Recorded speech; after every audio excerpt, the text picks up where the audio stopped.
فأعوذ بالله من الشيطان الرجيم بسم الله الرحمن الرحيم إن الدين عند الله الإسلام صدق اللہ العظیم۔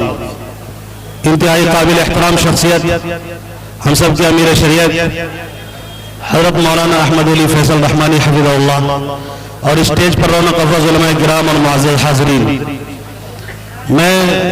مجھے موقع ملا ہے کہ جو میں نے کتاب تحریر کی ہے بفضل تعالی آسان اسلامی عقائد مدلل، سوال و جواب کی روشنی میں جو کتاب ہے، کتابیں عقائد پر بہت ساری الحمدللہ لکھی گئی ہیں۔ میں نے ایک چھوٹی سی کوشش کی ہے طلباء و طالبات کے لیے تعلیمی انداز پر، سبق کے انداز پر 40 سبق پر مشتمل یہ کتاب ہے، اور 40 سبق عقائد پر ہی ہے، 40 سبق بھی۔ تو ہماری کمزوری یہ ہے کہ ہم پڑھنا چھوڑ دیے، ہم پڑھنا نہیں چاہتے ہیں، بس یہ چاہتے ہیں کہ جو مدرسے میں 2% جا رہے ہیں بس وہی پڑھنا چاہیے۔ حالانکہ عقائد کا معاملہ اتنا اہم ہے۔ یہاں جو آپ تشریف لائے ہیں، یہاں کیا ہوتا ہے؟ یہاں اس لیے آئے ہیں کہ آپ کا تعلق اللہ سے جڑے، آپ کا ایمان مضبوط ہو۔ ایمان جب مضبوط ہوگا جب آپ پڑھیں گے بھی۔ یہاں پر ماشاءاللہ علماء کرام نے آپ کو بتایا، اور یہ علم کا نور ہی تھا جو آپ حضرات دیکھ رہے تھے۔ علماء اور حفاظ کی دستار بندی ہو رہی تھی اور ہم انہیں عزت سے نواز رہے تھے۔ اللہ تعالیٰ تو انہیں آخرت میں اور بھی عزت نصیب کرے گا، اس لیے پڑھنے کا مزاج اپنائیے۔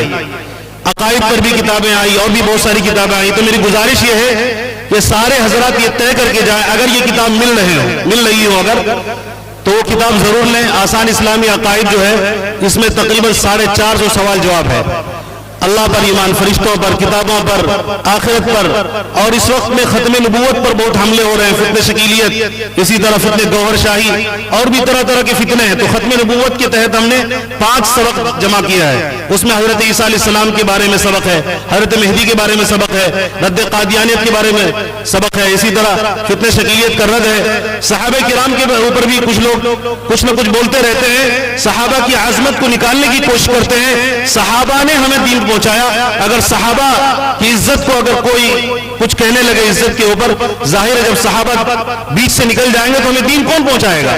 تو ہم نے 6 اسباق اس پر لکھے ہیں، حضرت صحابہ رضوان اللہ یعنی مجمعین مجموعی طور پر، پھر اہل بیت، پھر خلفاء اربعہ، پھر عشر مبشرہ، اسی طرح مشاجرات صحابہ، پھر حضرت امیر معاویہ رضی اللہ عنہ کی حقیقت جو اعتراض ہے اس کی حقیقت کیا ہے، اس پر بھی ہم نے سبق لکھا۔ خلاصہ یہ ہے کہ ہم نے کوشش کی ہے سوال جواب کی روشنی میں 450 سوال جواب ہے کہ اس کو سبق کے انداز پر اس کو تحریر کیا جائے۔ تو آپ جب باہر نکلیں گے تو ہو سکتا ہے کہ کوئی طالب علم آپ کو کھڑا ہوا ملے، وہ اب میں کتابیں لے کر بھی آیا ہوں، دارالاشاعت کے بغل میں بھی اس کا اسٹال ہے۔ تو کتابیں پڑھنے کا بھی مزاج ہونا چاہیے، علماء لکھتے ہیں، ہمیں پڑھنا چاہیے۔ دونوں طرف سے اشاعت دین کی ہوگی، پڑھنے والے بھی ہوں اور پڑھانے والے بھی ہوں۔ صرف ایک طرف سے صرف پڑھنے والا پڑھانے والے ہوں اور پڑھنے والے نہ ہوں تو کیسے دین پھیلے گا؟ تو اسی طرح سے دین پھیلتا ہے۔ اور میں شکر گزار ہوں کہ حضرت امیر شریعت صاحب سے ہم نے گزارش کی ہے اس کتاب پر تائید میں ترغیب میں کچھ لکھیں، انشاءاللہ حضرت کی بھی بات اس میں آ جائے گی۔ 11 بڑے علماء کی، مفتیان کرام کی، دارالعلوم دیوبند، مظاہر سہارنپور کے اکابر کی اس کے اندر تقریض ہے، تائید ہے، ترغیب ہے۔ انہوں نے تائیداً ترغیباً باقاعدہ کہا ہے کہ اس کتاب کو ہر مدرسے، ہر مسجد اور مکتب کے اندر اس کتاب کو داخل نصاب کیا جانا چاہیے۔ بس میں انہی چند بات پر اپنی بات ختم کرتا ہوں اور میں دعا کی گزارش کرتا ہوں، دعا کر دیں اللہ تعالیٰ اس کتاب کو نافع بنائے اور مقبولیت سے نوازے۔